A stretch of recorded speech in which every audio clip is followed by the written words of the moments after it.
అమ్మా చందనమే పూసిన ఒళ్ళు చూడు, అమ్మా పున్నమి పుట్టిల్లు ఆ కళ్ళు చూడు, అమ్మా ముక్కోటి మెరుపులా మోము చూడు, అమ్మమ్మ ముగ్గురమ్మల మూల పుటమ్మ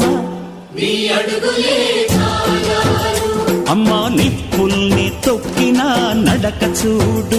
అమ్మా దిక్కుల్ని దాటిన కీర్తి చూడు, 1000 సూర్యుళ్ళై మెరిసిన శక్తిని చూడు, మనుషుల్లో దేవుడి భక్తుని చూడు.